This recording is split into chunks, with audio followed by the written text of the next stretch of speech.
nuclear arms, though this was soon discovered not to be the case as the program had been discontinued.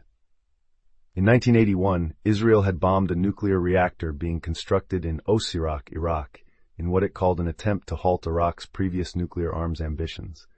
In 2007, Israel bombed another reactor being constructed in Syria. In 2013, Mark Diesendorf said that governments of France, India, North Korea, Pakistan, UK, and South Africa have used nuclear power or research reactors to assist nuclear weapons development or to contribute to their supplies of nuclear explosives from military reactors.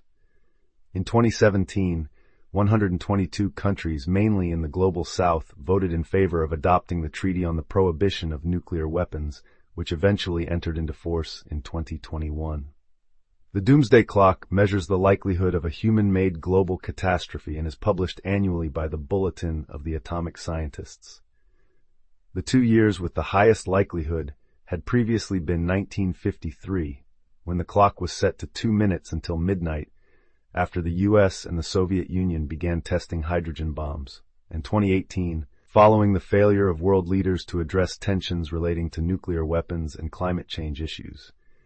In 2023, following the escalation of nuclear threats during the Russian invasion of Ukraine, the Doomsday Clock was set to 90 seconds, the highest likelihood of global catastrophe since the existence of the Doomsday Clock. As of 2024, Russia has intensified nuclear threats in Ukraine and is reportedly planning to place nuclear weapons in orbit, breaching the 1967 Outer Space Treaty. China is significantly expanding its nuclear arsenal, with projections of over 1,000 warheads by 2030 and up to 1,500 by 2035. North Korea is progressing in intercontinental ballistic missile tests and has a mutual defense treaty with Russia, exchanging artillery for possible missile technology.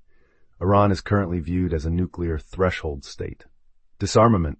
Nuclear disarmament refers to both the act of reducing or eliminating nuclear weapons and to the end state of a nuclear-free world, in which nuclear weapons are eliminated.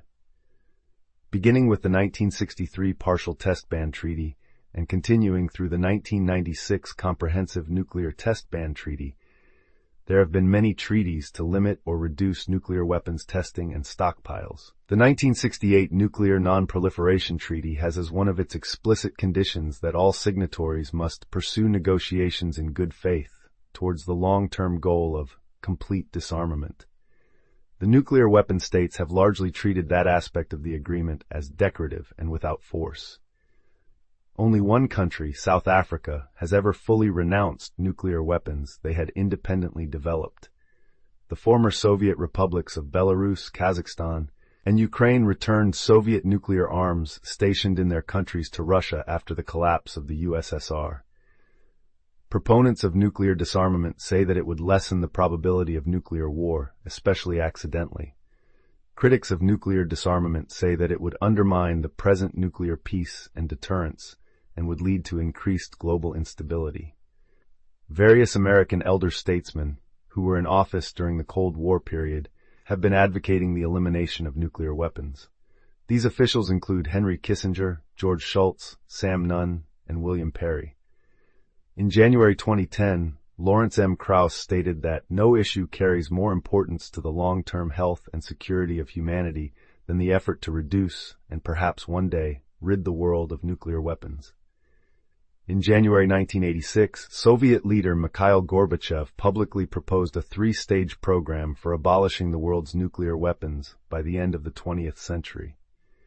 In the years after the end of the Cold War, there have been numerous campaigns to urge the abolition of nuclear weapons, such as that organized by the Global Zero movement, and the goal of a world without nuclear weapons was advocated by United States President Barack Obama in an April 2009 speech in Prague.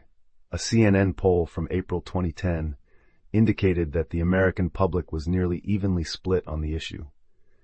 Some analysts have argued that nuclear weapons have made the world relatively safer, with peace through deterrence and through the stability-instability paradox, including in South Asia.